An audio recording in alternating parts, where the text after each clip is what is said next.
And we're live. And thank you once again to Larry the Liberty Guy, and welcome to In the Dugout. I am your host, Mike Stenhouse, and appropriately in the dugout, I'll be donning my baseball cap. Hope you don't mind the, we're trying a few different looks here, so I hope you don't mind the look of the show.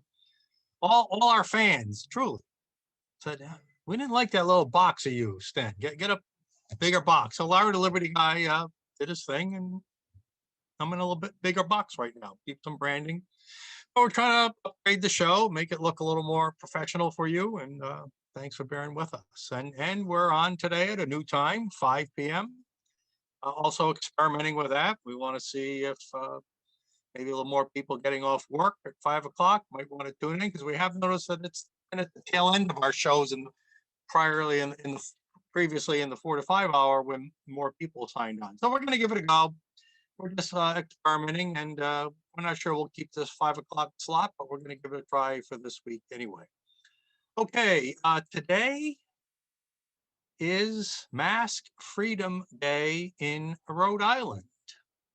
Finally, we have some freedom to celebrate. We never should have lost it in the first place, of course, but it's not enough. And I'm going to talk about that because today our center called for more. Having mask freedom is not enough. We need more freedom, and I'm going to tell you why in just a few minutes. Also coming up today, we're going to speak with Representative David Place. Now, in that same regard, he's just submitted legislation earlier this month that would make sure that you keep your freedoms when it comes to having to disclose or not, or be persecuted against or not, for getting the vaccine or not. We'll talk to him about his legislation that had a hearing yesterday in a House committee here in Rhode Island. And we'll also have a guest from the Rhode Island Coalition for Israel, a group of Jewish patriots here in Rhode Island who are very concerned right now, especially. Of course, they have a larger mission, but very concerned right now about the conflict in the Middle East, the little mini war, if you would, going on with Hamas right now. And we'll be talking with one of the board members of the Rhode Island Coalition for Israel. Tomorrow, we have one scheduled guest at this point, John Scher. He's the executive director of the New England Convenience Store and Energy Marketers Association. Basically all the convenience stores. And he's going to talk about the TCI gas tax. A lot of our gas is bought at convenience stores, multi-purpose stores. Big implications if prices go up because of the TCI gas tax and store revenues go down. He's got thousands and thousands of members in New England. And we'll talk to John about that tomorrow. And then, of course, Thursday, all things COVID with Dr. Andrew Boston. Now, I'm going to do something like Joe Biden says, and do something my staff doesn't know I'm going to do right here. But we're having a private tonight, 7:30 p.m. We're having a private, sort of a town hall meeting with Dr. Andrew Boston and Dr. Michelle Cretella. Pre-registration is required. If you'd like the pre-registration link, email us right now. Again, this is tonight, Tuesday night, 7:30 p.m. Email us before 7 p.m. at info@rifreedom.org, and we'll send you the registration link. We've got a few extra spots. We have limited capacity, but the topic is, if you're a parent, should your middle and high school aged students, children, be receiving the vaccination? What are the legal, moral, ethical, and medical implications and factors you should consider in making this important decision? Again, a top-notch national pediatrician, a top-notch national epidemiologist will be on a private, friends of our center only, friends of In the Dugout, private town hall meeting. Won't be broadcast on the internet, won't be replayed on the internet. But if you want to participate and you're a parent wondering about this, Send us an email right now, info@rifreedom.org. Okay, so today is Happy Freedom Mask Day, but it's not the only freedom we're celebrating. I'm going to get back into the mask and our larger call in just a minute, but I want to follow up first on something that we covered, I don't know, was it last week or 10 days ago? Yeah, it was last week, but this past Saturday, and I'm showing you a news clip from this here, there was a rally at Rocky Point, Rhode Island, the Rhode Island's version, or not version, Rhode Island's part of the worldwide Rally for Freedom Day last Saturday, May 15th. And here's the flyer we discussed with Tara, as you remember from last week. And here's a photo from the event. I think they had about 125 people there, which is pretty good for Rhode Island. And you know, the sad thing is, and they were all, you can see, socially distanced, everybody, even though they didn't really have to be anymore. But again, these are patriots. They're going to do what they're comfortable and their friends and other patriots are comfortable with. So the rally had a number of speakers. But this right here, the Rotary Report, was the only news coverage either before or after the fact I could find. You know, if you get 10 people protesting racism at the State House or something like that, the Providence Journal, all news media will cover. But you get 125 people for something pro-freedom, the media ignores it. Everybody except the Rotary Report. And I encourage you, if you want conservative news and conservative news headlines, go to rotaryreport.com. Okay, we've covered right on this show. We've gone to their page live and covered a lot of their stories. Okay, so back to COVID. And by the way, that Freedom Rally Saturday was about freedom from COVID restrictions. And the reason I bring that up today, the same day we have mask freedom in Rhode Island, is because the COVID rally, I mean, the rally on Saturday was about restrictions, freedom from COVID restrictions. We need to be free from all COVID restrictions, which means the state of emergency in Rhode Island needs to be ended. The pandemic is over. So here's a statement we put out today, and I'll just read along with you on it. So while we certainly celebrate the personal choices we should have had from day one, by the way, it always should have been our choice, whether or not we wanted to wear a mask, whether we wanted to social distance from our friends, family, or other people, whether or not we wanted to go to a restaurant and put ourselves at risk, whether or not we wanted, you know, so many things should have been our choice from day one. The government should have trusted that we, the people, do the right thing, just like you saw those patriots doing at the rally. They socially distanced on their own. Nobody told them to do that. They did it on their own. And you know what? We would have done it on our own. All the good. Just tell us what the mitigation steps are, and I'm quite certain most people would do it. Would have done it. But if you're afraid, if you don't want to go out, if that's not good enough for you, then stay home. Then stay locked down. But don't lock down the rest of us. This should have been our choice from day one. These emergency orders should have been lifted after a month or two, after we realized who this pandemic was affecting largely and who it wasn't. And we knew this stuff early on. We knew this by May of last year. But yet Rhode Island still, for 15 months now, at least, is under a state of emergency, which means we have unilateral government tyranny, if you will, in the executive branch, doing whatever the hell they want. For whatever reason they decide, they don't even tell us the reason half the time, the science they say they work under. And our General Assembly has just sat back and let it all be. So today we're also calling for an end to the destructive state of emergency. Yes, the virus still exists. Yes, a few people will get really sick and may die. Yes, that happens with many other diseases and afflictions, but no, we are no longer in a state of emergency. Society, reasonable government regulations, decided democratically by the executive branch in conjunction with the legislative branch, will end this thing for sure. But we no longer need the state of emergency under the thumb of executive tyranny. And the only reason we have the state of a tyranny from public officials, Joe Shekarchi said it last summer, the Speaker of the House, Governor McKee said it last month or last week. They just don't want to lose federal money. This is not about money. This state of emergency was about public health. And once again, they're shifting the goalposts. Now they're trying to make the state of emergency about money.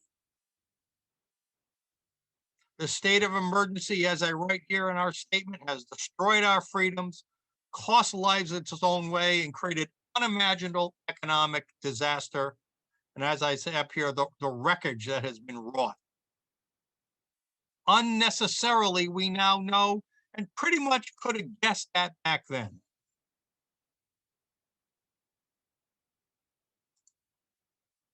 It's the, as I write here, it's the statutory right and the duty of the General Assembly to protect our rights, to protect our freedoms and liberties. And if the governor won't end the state of emergency on his own, then the General Assembly damn well right now better step in and end it for him, because they have that statutory power. It's in Rhode Island law. Enough. They just keep trying to stoke the fear. The pandemic emergency, okay? The emergency is over. Certainly is in Rhode Island. Pretty much is, I think, most places in America.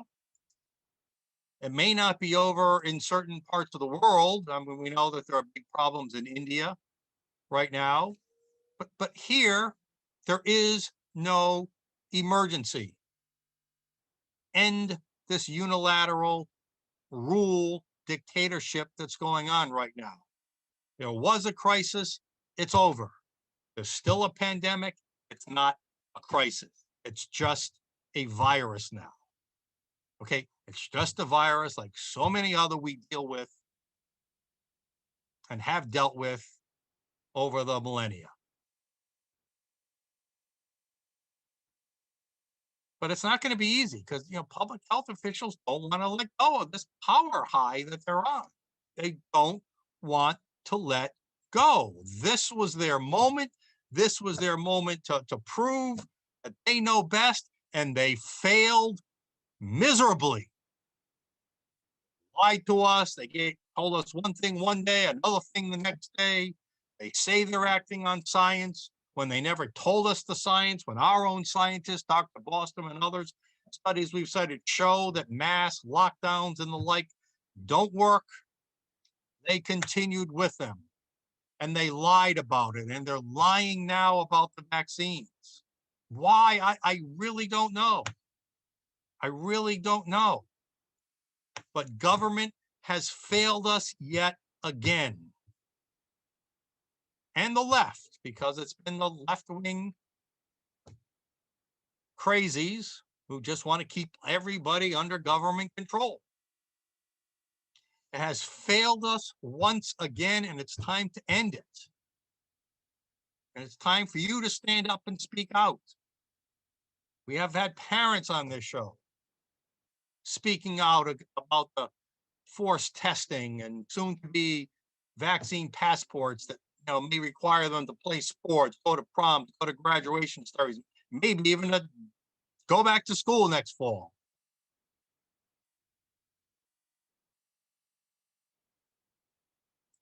And here's a tweet from, you know, Alex Berenson. This is the former New York Times, no conservative by any, but the former New York Times journalist who, once the COVID started and he saw the lying, the non-scientific, the fake news that the New York Times and he left the New York Times, started looking at COVID, independent research on his own. He's been all over the cable news. And here's a tweet that captures it all. Remember, every day that goes by with no vaccine passports, no masks, and declining cases makes it harder for the medical authoritarians, and I would add government authoritarians, pretend there's an emergency. That's why they are so desperate for the White House to do something, anything, so that they can extend their reign of tyranny. The pandemic is over.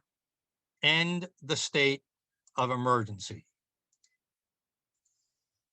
Today, we're symbolically, some of you may, put right in the comments, some of you may have done it literally, burning your masks. Now, I guess private businesses can still, just like demand you have to wear shoes, or, sleeved shirt or something like that, pants. Just like they can require that. It's unclear, but I guess they can, at least for the time being, require, if you see the sign on the door, you got to wear a mask. Well, I guess they have the right to throw you out if they don't. The government doesn't have the right anymore. Schools don't have the right anymore. Those are government entities. I would think on schools, although I guess that jury is out too. And like we've said earlier, we should have had that power to take our masks out, to go outside where it's much safer. We should have had those rights from day one. The role of government, here's what it should have been. Give us the guidelines, your recommendations. Give us the truthful medical data. Tell us what you think we should do if we want to be extra safe, or could do if we want to be extra safe or cautious. But then leave it us to decide how to live our lives. No mandates, no regulations, no Tony Fauci in our ear, giving his back and forth, his dissembling. Just like we do with cigarettes, right? The Surgeon General has determined that cigarette smoking is dangerous to your health. Fine, but we still can smoke if we want. Maybe not everywhere, but we can. So it's same thing. Government should have said, if you go outside or into a restaurant without your mask, it could be dangerous to your health. Great. Here's why. Tell me, inform me. Let me make an informed decision. Let you make an informed decision. We should have been empowered with that right, that inalienable right to live our own lives from day one. End the state of emergency in Rhode Island today.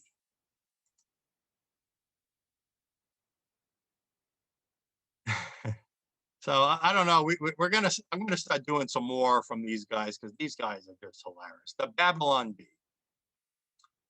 I mean, these guys are. I didn't realize till the other day. Apparently, they're stated as a Christian group, but they are the masters of cynicism, satire. Not sure. I guess it's more satire. So now that the mask mandates are done, the CDC is not going to, just rest with that. They're now going to say, look, you should wear a life jacket outside just in case it rains and floods. Right?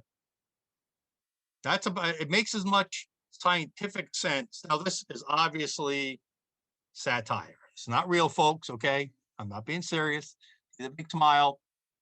This is great satire because it made its medical sense. Historically, masks have never worked and never been proven to work. There's all kinds of studies. Dr. Boston we did almost a whole show on that one day. So it made about as much medical sense to wear a mask to fight this pandemic as it would for you to wear a life jacket every day when you walked outside or went to a ball game or did anything else outside of your home. In the end, we're going to look back on this and we're going to understand this. We've been telling you this for how long? Probably a year now on this show. We've been saying this exact thing. We knew this day was coming. It just took us a year to get here. It should have happened a year ago. So, and again, there's just so many. It's so delicious. It really is. It's just so delicious. Just this week, Texas, 0 COVID deaths reported. Cases going down, deaths going down, hospitals, just like every other state. But when they lifted their mandates, what was it, 6 weeks ago, maybe? Joe Biden, head of our government, said it was Neanderthal thinking.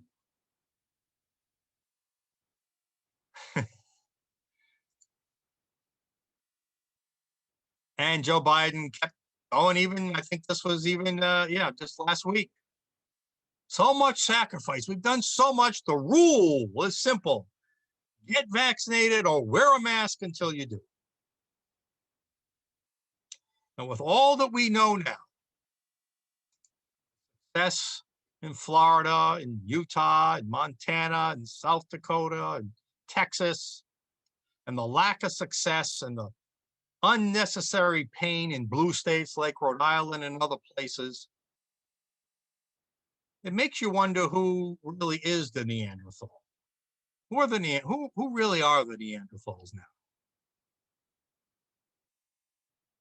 Those who put some critical thinking, not critical race theory, those governors who put some critical thinking, did their own independent study, came to their own independent conclusions based on the study, based on looking historical medical trends, medical epidemiological trends, looked at current data, listened to certain other experts, not the ones paraded by the left, even paraded by Trump, not those experts, listened, got other points of view, and made the common sense decision that a free society was the way to preserve prosperity and freedom, as our name implies.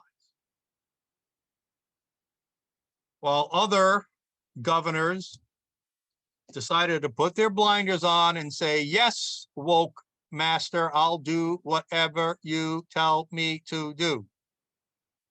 Robotically, automatically following their dictates. Who's the Neanderthal?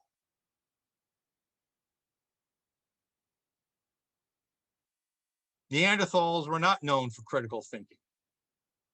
It's the red state governors that put in some critical thinking and made the right decisions.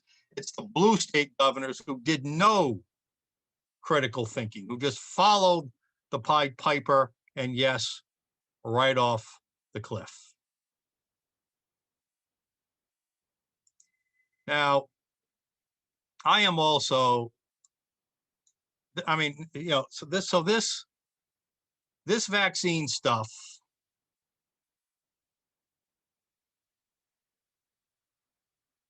is going to get really, really ridiculous in just a little while. I mean, it's going to get really, and we don't. That's why we're saying, it's great we're having freedom from masks. We're going to talk with a representative who's going to try to keep us free from vaccine passports in just a little while. But you want to know how crazy this vaccine stuff has gotten? I mean, and again, I'm a religious man, and there's nothing I've seen that really really bothers me more than what I'm about to show you right here.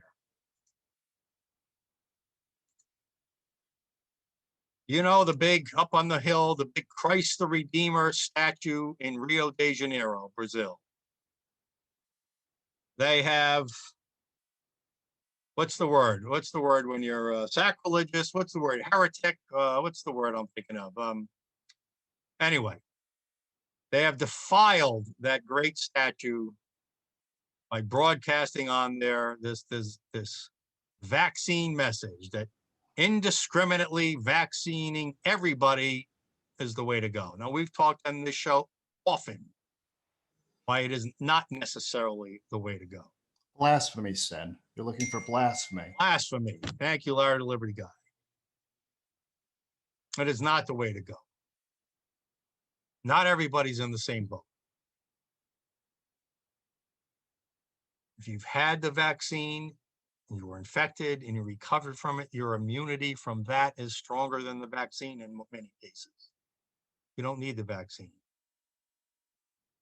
Young people, especially, or this webinar we're having tonight. Again, email us at info@rifreedom.org if you're a parent and you'd like to join our private discussion with the top pediatrician and epidemiologist about whether or not you should vaccinate your kids.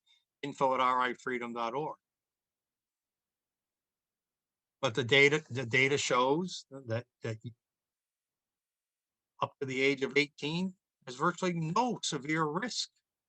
You might catch the disease, you might become infected, but there's virtually zero risk to anything severe happening to our children with this vaccine. There is some risk, however, with the vaccine, rare, but some. We're going to talk about that tonight. So it's not true that just everybody indiscriminately, without any critical thought at all, even without parental consent they're pushing, should get the vaccine. I mean, how long till we do get to this point? I mean, the craze is so much. So here's again, ABC saying, show us your papers. They want these Soviet style vaccine passports, COVID passes, digital COVID passes, whatever you call it. Show us your papers, show us your cell phone image. That's not America, that's not freedom. And we've just shown that all these tyrannical, heavy-handed forms of government don't work. The ultimate irony about all this, though, is how all of a sudden the choices we make are no longer acceptable. I mean, I thought the left was all about freedom of choice, especially with their bodies. Nope. So again, I love my funnies. This one, I think, is just outstanding. This one is just outstanding. I've decided that I'm a transvaxxite. This means that I identify as having been vaccinated, even though I actually haven't been. Vaccination is a spectrum. It's my choice. And you are a bigot if you don't accept me for who I am. Now, we hear that in virtually every other situation that the left advocates for. Turn the tables. Now they're not for choice anymore.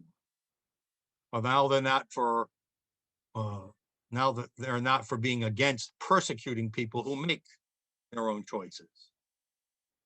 I mean, everything is so upside down. It's just, and it's so comical. I really don't know whether to laugh or cry when I watch the news, locally and nationally and internationally. I really don't know whether to laugh or cry. It's so absurd. It's tragic that it's happening, especially to our great country, but it's so absurd. Is there a term for that when you laugh, even when you laugh outwardly, even though inwardly you're crying? I don't know if there's a term for that. Somebody, with all the words we have, somebody ought to invent a word for that. Right, there's another reason we need to end the state of emergency in Rhode Island. And this just came out yesterday. And once again, I mean, when do the politicians get sick of this crap? Just look at this. The red dotted line is the United States GDP growth. The green dashed line is no, the red dashed line is New England. The green dashed line is the United States. And then trailing far behind, always lower. I'm talking significantly lower, is Rhode Island.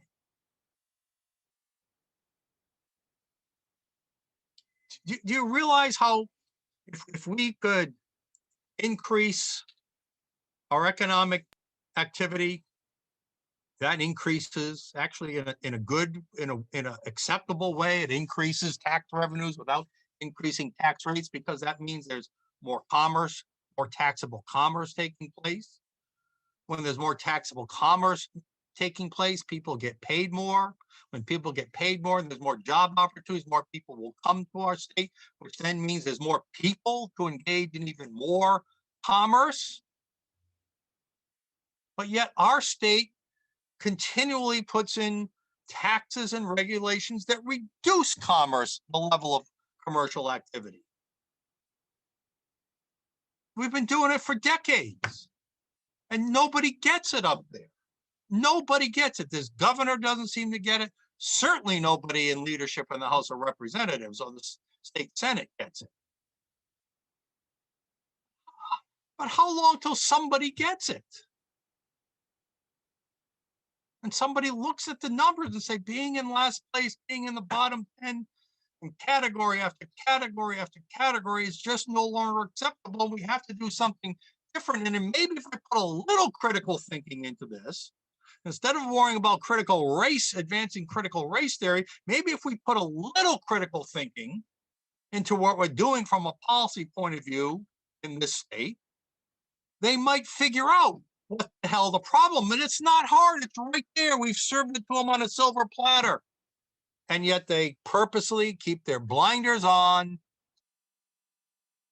and say, just say it ain't so, Joe. Just say it ain't so, Joe. 8 men out. Joe Jackson, shoeless Joe Jackson. Right now, everybody in state government at the leadership level seems to be hung up on federal dollars. We need federal dollars in aid to our states. We need federal dollars in aid to unemployed, even if we're coercing them to be unemployed. And somehow they think that, and this is the mistake they constantly make, somehow they think that those federal dollars are going to revive our economy. Wrong. What's going to revive our economy is more employers, more business, more job producers being incentivized to come into the state, create products, create services, deliver them, build more jobs, attract more people, generate more commerce. That's what will save the economy in this state, not a handout from Uncle Sam. But they don't get it. Do you know? So here's another great cartoon that summarizes what I'm talking about right here. So you got the poor restaurateur and other job producers in this state, manufacturers, I'm sure, retail, desperately trying to find help now that people are out and about again. But Uncle Joe's big government says, nope, you can stay home and get paid not to work. And our Governor McKee says, oh, I'm not taking away this incentive, this federal incentive to keep people on their couches at home not working. They don't get it. Not only should we end the state of emergency, we should end the state of economic ignorance by our elected officials. Do you know that 21 states right now, Texas just ended the federal unemployment benefits to try to create less of an incentive for people not to work. Again, the government is incentivizing people not to work. 21 states so far saying, well, we're going to end the federal subsidies. We're not going to, those federal incentives not to work. 21 states. Texas just joined in. Florida is apparently about to add to the list. Let me read the states to you. Alabama, Alaska, Arizona, Arkansas, Georgia, Idaho, Indiana, Iowa, Mississippi, Missouri, Montana, North Dakota, Ohio, Oklahoma, Carolina, South Dakota, Tennessee, Texas, Utah, West Virginia, and Wyoming. Add Florida to the list soon. Those are the 21 states who have dropped the disastrous $300 a week in supplemental unemployment benefits You saw unemployment rate go up. You saw that we missed the $1 million new jobs estimate by 3/4. We only had a quarter of that many, 250,000 last month. This is a disastrous federal policy. And 21 states have seen through that and have ended it. Soon to be 22, but not in Rhode Island. In fact, not in any blue state. Did you know something as I read that list? All 21 are red state governors. Not one blue state governor has decided to drop these benefits. What is it? How does that happen? That if you're a Republican, you understand economics, and if you're a Democrat governor, you don't. How does that happen? That should not be, there should not be that kind of partisan divide. And guess what? And in Rhode Island, we now, well, so Democrats and the left tend to believe these false narratives. I mean, again, it's this tribalism with blinders on. We only believe what our woke masters tell us. And whether it makes sense or not, whether it violates your personal principles or not, whether it violates any critical thinking, you are expected to follow your tribal masters. That's not good government, folks. That's political advocacy, and it's failing. Especially our state, it's failing us, and they want to make it worse. They want to increase the income tax in this state on higher earners. You know, here's Trump's tax cuts. Every tax bracket received cuts between 8.2 and 11%. You can see the highest rates cuts were in the lowest quintiles. The lowest 3 quintiles received the highest percentage tax breaks, and the economy boomed before the pandemic. Income tax rate. Every time income tax rates have been cut federally, the economy has boomed. Kennedy, Reagan, Trump, every time, followed by decades. Well, Trump didn't have decades, but immediate growth. And now Biden wants to raise income tax rates, and government in Rhode Island wants to raise income tax rates, even though businesses are against them. There you go. When you tax individuals, many individuals who run businesses are taxed. Those businesses are taxed at the individual rate. The money passes through the individual. That's the money they use to invest in and grow their business or some new business or some existing business. I mean, haven't businesses and business owners and investors been through enough in the last year? They suffer from the shutdowns. In this state, they didn't get the money that the federal government sent to Rhode Island. They saved that to try to plug the budget. They've been locked down. Their consumers have been chased away. They've been forced to be police. Many of them have shut down permanently. Many of those owners have lost thousands, tens of thousands, hundreds of thousands, maybe millions of dollars of investment in their business. And now this state government wants to add gas taxes through the TCI gas tax and increased income taxes on the businesses. We're in a pandemic. We're out of a pandemic, but we're just out of a pandemic. Leave them alone.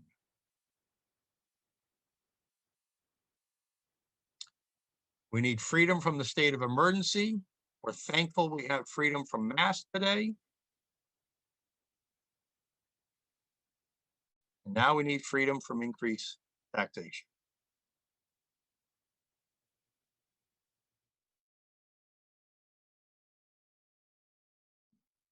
Okay, we talked earlier in the show how, I guess in a sense, we're celebrating today as Mask Freedom Day in Rhode Island. But the bigger question is, are we ever going to have Vaccine Freedom Day? Or are we always going to be under threat that you're going to have to provide personal medical information to your employer, to some business, to some school, whether you or anyone in your family got the vaccine? I think we had a good sign today in the Providence Journal article about masks. They mentioned how businesses, including CVS, Walmart, Target, Starbucks, many others, were not going to require customers to wear masks anymore. We don't yet know what anyone's position is going to be on vaccines, but here to make sure that neither the government nor private businesses invade your medical privacy and deny you your right to participate in society. Let's bring in Representative David David Place, excuse me, second term representative from Burrillville and Gloucester Townships. David, welcome back in the dugout. How are we doing there, sir? All right, last time we talked about sort of banning a form of corporate welfare and, that kind of thing.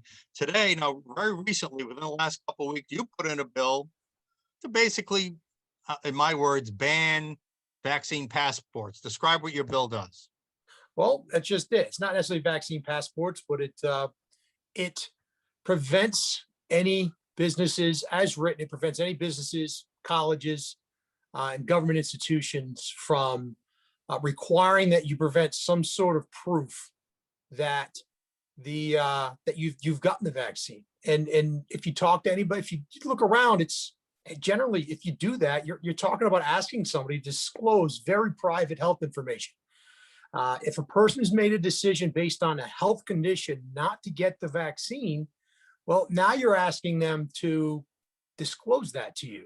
So where's that stand? I mean, we're a country that prides ourselves on our privacy, specifically, when it comes to our health and our health information.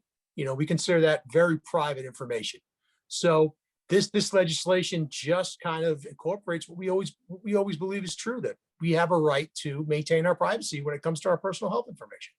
All right, let's take a look at the bill. I'm going to just walk our viewers through. They can do the same thing I'm doing right here. If you go to our website, rifreedom.org/bills, it brings up bills that we're tracking. It's not comprehensive, but there's a lot of bills we're tracking. And if you just click on these three lines and put in the bill number that we just saw, 6302, it'll bring up the bill, and you can track any votes, you can track the action, you can see the original legislation, which we'll look at in a second. And as you can see here, this bill was scheduled for a hearing, which did take place yesterday in the House State Government and Elections Committee. So what can you tell us, Representative Place, about how the hearings went? Yes, first of all, I also want to, as we bring up the bill, I want to just show one other thing here. I want to thank your co-sponsors on this bill, Representative Quattrocchi and Representative Newberry. Too bad we didn't have any Democrats. Let me first, before we get to the hearings, did you ask any Democrats to co-sponsor, and what was their response? No, I didn't get a chance, to be honest. Without a Senate companion, I don't think there's really a chance to legislate. I'll be honest, there's really no chance of legislation passing. This is more about starting a conversation. It's a conversation we know Rhode Islanders want to have. The legislation came as a result of my constituents asking me to put it in. So I submitted the legislation, and we're having the conversation. And right now, I think the only ones that are really looking at doing something like this are the colleges and the universities. And that the legislation I submitted does specifically address it. And hopefully, like in a lot of different areas, when they see that there's a lot of public support for stopping something like that, or preventing folks from, again, having to disclose some very personal information, that they'll rethink their plan to require the vaccine, or require proof of the vaccine. Because again, nothing in the legislation doesn't prevent requiring the vaccine. It just states that you don't have to disclose that you didn't get it, and therefore possibly have to disclose the fact that you've got an underlying medical condition that prevents you from getting it. I mean, think HIV. Right, it's a snowball. It could lead to any number of issues, right? Right. Correct. All right. Before we get to the hearing, just one quick question. You said it would apply to universities, private businesses, government. would it apply to airlines as well, who aren't necessarily based here, but using TF Green or whatever the Well, you name have to would be rem- for the airport? you have to remember the way the airline industry is coordinated, the laws and regulations are more international and national.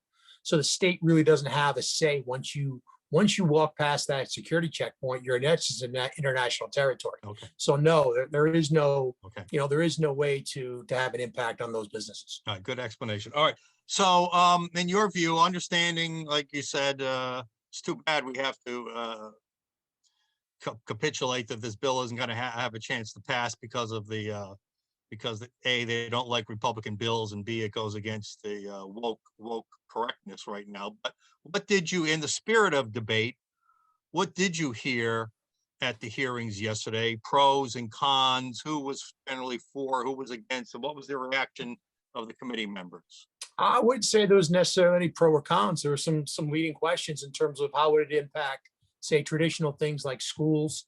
How long would it be for how long would this be in place? Like one recommendation was possibly a sunset clause on it to when the FDA provided final approval. Because we got to remember this vaccine is approved under emergency circumstances. So even the federal government's acknowledging that it hasn't been through all the proper processes yet to meet full approval through our normal regulatory process. So, I mean, I'll be honest, like I said, it's not a piece, it's not something I would necessarily disagree with if the committee decided to do it.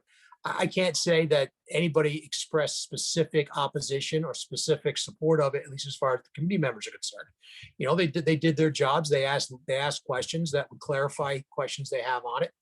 And I did my best to answer them.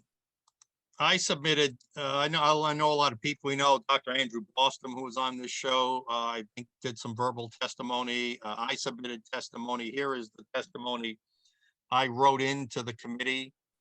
Just wondering if there's anything you disagree with or want to stress in what I mentioned. And I think it's pretty much everything you said. Not only should Rhode Islanders and all Americans be fully informed of any medical decisions they make, but they should never be forced to disclose those medical decisions to anybody, right? Correct. And that's the foundation of this legislation. We're a country that, with the exception of maybe really driving a vehicle or leaving the country or accessing airline, there's very few reasons why we have to quote unquote present papers.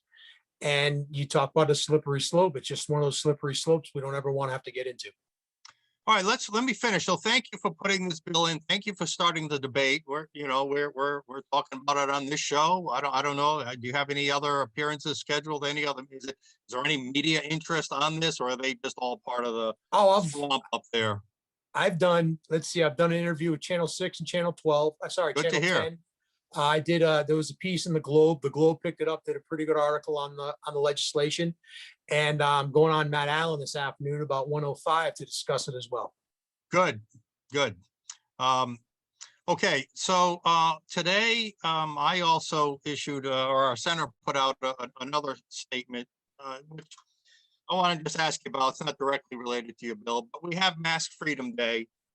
Isn't it time we should be free of this stupid state of emergency we've been under for the last 15 months and unilateral control in the executive branch? Isn't it the duty of the General Assembly to consider the rights of the people versus the tyranny of this executive branch and keep putting these mandates on our personal lives and our businesses? Is it time to end the state of emergency place?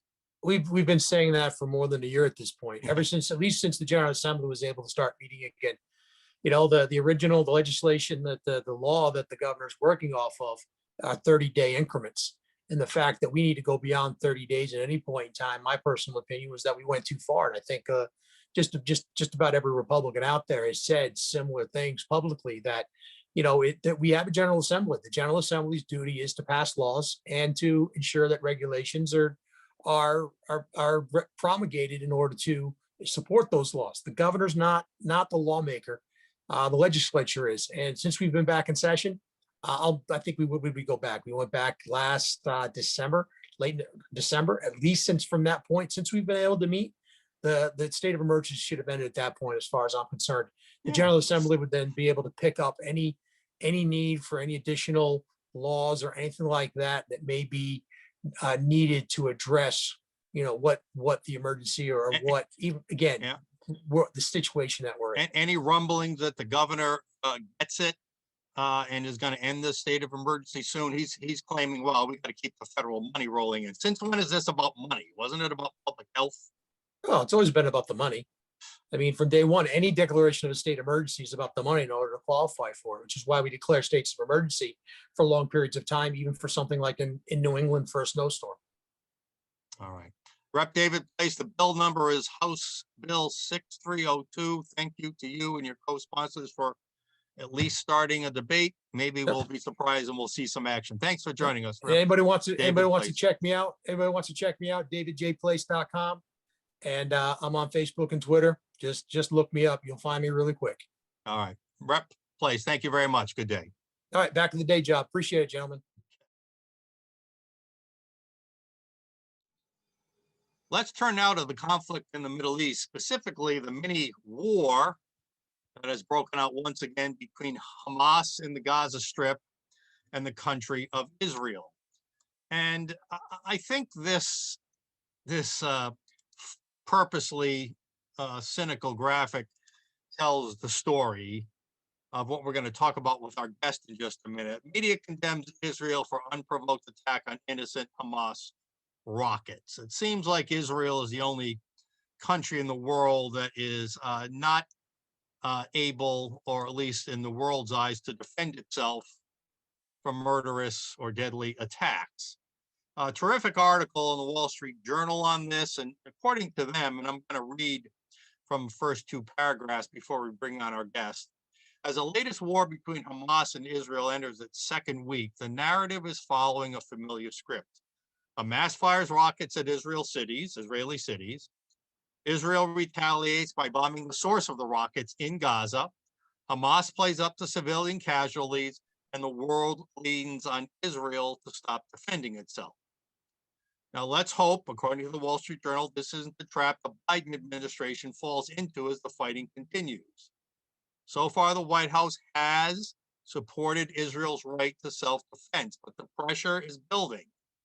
And the weekend bombing of a building in Gaza that housed media offices, including reporters from the Associated Press and Al Jazeera, has led to cries of outrage and admonition from the State Department to Israel about protecting journalists in combat zones.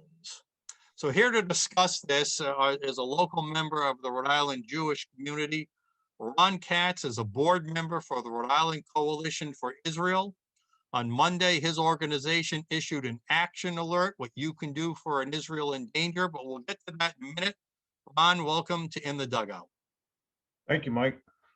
And I see you're playing ball with us today, and you've got what's that cap? A World Series cap you have on? Yeah, 2018 Red Sox cap. Yeah. And I have to tell you, prior conversations, he even remembered me as a player. So that means you're one hell of a baseball fan. I'll tell you that. So anyway. Never forget that year, 1986. 1986. Yep, there's the ring. There it is. Thanks for bringing that up. Not bad for got a ring for sitting the bench. Not bad, huh? Anyway, the mission of your organization is to promote Western Judeo-Christian values. You've weighed in heavily on this conflict. Your group has issued a number of media releases.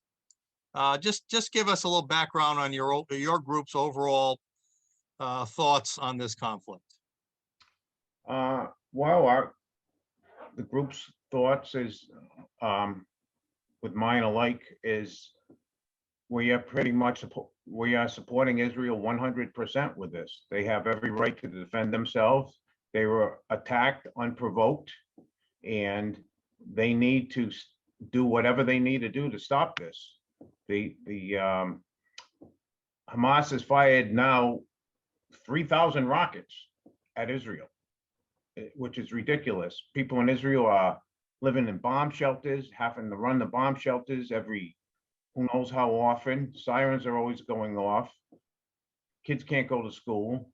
It's ridiculous. Israel has to defend its citizens, and they need to do whatever they have to do that. Now, it seems like initially the world tends to agree with that thought, but they grow very impatient and like the Wall Street Journal pointed out today, once Hamas starts playing up the civilian casualties, and of course, we know the cowards that they are. They hide their rockets and their officials behind civilians, behind children, behind, in this case, even the media. But yet the world seems to lose patience with Israel's, and it is retaliation, justifiable retaliation. In your view, you said whatever they have to do. What does that mean? For how long do they fight back? They have to, in my opinion, they need to do whatever it takes to take out the Hamas infrastructure, to disable it, to flatten it. And I don't know exactly what they have to do, but they have to pound them until Hamas cannot fire back anymore. They can't. This ceasefire is Right, I ridiculous. was just going to ask you about that. There's all kinds of calls for a ceasefire now. What do you say? That's ridiculous. Why should the Hamas is still going strong? Why should they cease fire them? They have to disable them. I think that's what they're trying to do. Now, let's bring this home to Rhode Island a little. Do you have relatives or friends, family in Israel, and do other members of the organization? And overall, would you say in the Rhode Island Jewish community, how much direct family connection is there with relatives in Israel? I mean, I'm sure there's many Rhode Islanders, with that have relatives in Israel, Jews in Rhode Island. I personally, I do not have any relatives in Israel, or any friends, other than some people I've met online. But I have been to Israel, been there 3 times. Yeah. And very, very warm feeling there. Really enjoyed it every time I've gone there. Now, family there or not, you are members of the Rhode Island Jewish community. And would it be fair to say that you guys are probably more on the conservative side of the Jewish community? Would that be fair to say? When you say you guys, you mean Your Ricky? group, Rhode Island Coalition for Israel. Yeah. I'm probably the least conservative of Okay. everybody. Okay. We have Orthodox Jews and conservative, and I actually used to belong to a Reform temple, but it was the liberalism was just so ridiculous. I couldn't take it, and Yeah. so I. Well, it's the liberalism in the media that I don't like, and here's a typical way that the mainstream media profiles. This is on Morning Joe and MSNBC. Israeli jets launched more than 100 missiles into the Gaza Strip overnight, as if Hamas and the Gaza Strip did nothing to deserve the missiles. I mean, they present one side of the story. So again, family or not in Israel, conservative or liberal Jews in Rhode Island must be frustrated with the one-sided coverage that this conflict is receiving. I would think so. I know I am. It's just ridiculous. I mean, it just shows you right there, how anti-Israel the media is, and why. Why? Do you find that to be true with media in Rhode Island? No, the media that posted, that are posting things like you just posted. Yeah. Okay, but in Rhode Island, you've been overall, I mean, for any number of issues, you've been okay with the coverage. You don't feel that the Rhode Island media is anti-Semitic in any way, like the national media is? Well, the local news is I thought, kind of neutral. The local Rhode Island news. I don't think they've shown enough support for Israel. I mean, to me, they're like, they don't want, I guess, because this is a democratic state, they don't want to favor one or the other, even though one is clearly to blame. Yep. They're not saying Israel is the bad guy. They're not saying Hamas is the bad guy, which, why not? That's what I think is going on. All right, I want to get to one more issue before we get to your call to action that you put out in your media release yesterday on Monday. But I don't know if you want to get into presidential and international political discussions, and if you want to take a pass. But the Wall Street Journal brought up a point I was going to ask you about anyway. And you know, under President Trump, like him or not, there was unwavering support for Israel. Under President Obama, it was not unwavering. It was very specious at best. Under Biden, we're not quite sure yet.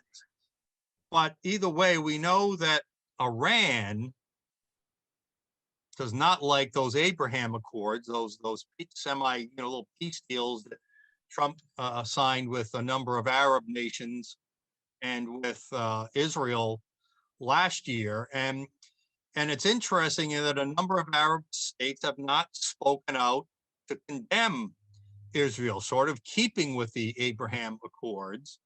And we know Iran wants to do everything it can to blow up those Abraham Accords. And the theory is that these rocket attacks and this war was all orchestrated by Iran to try to get the Arab countries to once again throw Israel under the bus and take the side of just any other Arab entity, whether they're terrorist or not. Your thoughts on this kind of geopolitical chess match that's going on? Well, I think the reason the Arabs, the other Arab countries are not speaking out and condemning Israel is because they're afraid of Iran too. They know Iran is a threat to them, and that's why they're on Israel's side. They want protection too. So those accords are holding, as far as I can see. It looks like those Arab states that signed the accord are not condemning Israel right now. Now a lot of now one of your releases. Well, I don't know if it was your release or a release I saw someone else, but the headline is Biden's handlers get the Palestinian-Israeli conflict they wanted. So with that in mind, what is your view of the Biden administration's position or support of the nation of Israel? Well, Biden, at least he's supporting Israel in the sense where he says they have every right to defend themselves, and he supports them with this, and they should be defending themselves and everything. And he's admitting everything Israel is doing, they need to do. At least, because if he didn't say that, he would look so ridiculous. Yep. Okay. But he just gave the Palestinians $15 million. Okay. And we know a lot of that goes to the weapons, right? Yeah. I mean, who runs the Palestinian government? Hamas. Hamas, right. Okay. He wanted to lift the sanctions with Iran, who's funding this whole thing. Okay. Well, yeah, where do you think Hamas has the money to do this? It's all being funded by Iran, and Biden's negotiating lifting sanctions. Trump put these sanctions in for the exact same reason. There was a reason for this. And now he's bypassing that. He's giving the 50 million directly to the Palestinians. Do you think the Palestinians give a crap about their children or anything? All they care about is the destruction of Israel.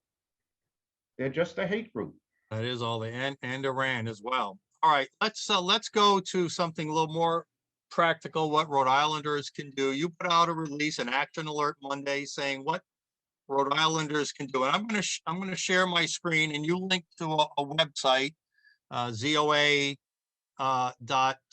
the Zionist Organization of America, and it lists some things that people can do. So what was your purpose in that release, and what do you want Rhode Islanders to know that they can do to help families suffering in Israel during this conflict? Actually, I'm not too much familiar with this release.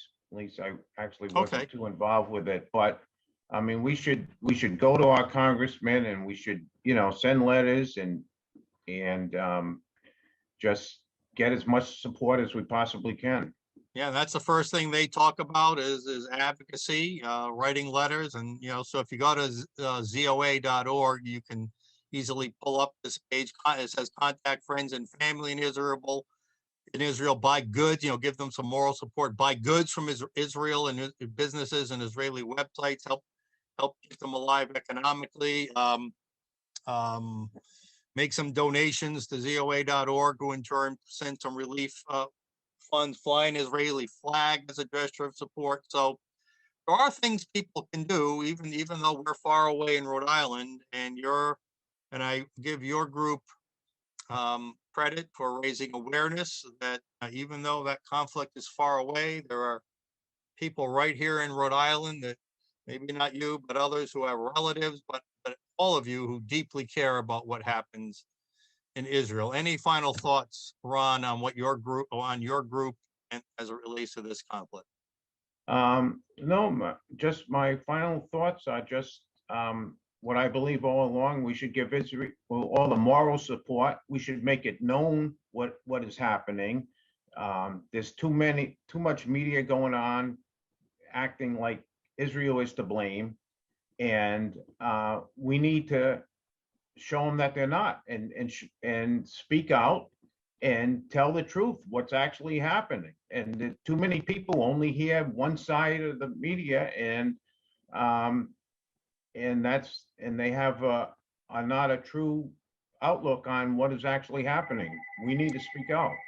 Yep. And again, Ron Katz, thank you for joining us on In the Dugout, and I'm sure we'll be talking with someone from your group very soon. Ron, thank you. I'm going to finish up with just one more comment here. Again, I'm going to bring up this picture. Media condemns Israel for unprovoked attack. This is from the Babylon Bee. These guys are terrific. They do all kinds of satirical cartoons and videos and memes and headlines and all kinds of things. But this is what our guest Ron Katz was just talking about. And just keep that in mind, that there's only one side of the story pretty much being presented in the news. That's why we brought Ron on. Thanks again, Ron. All right.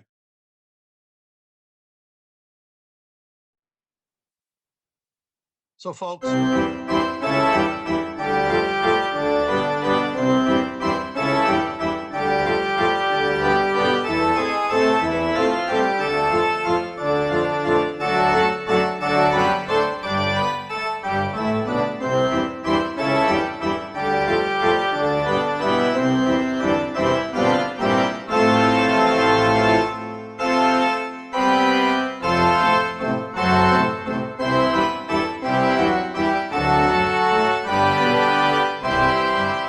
Government is not your friend.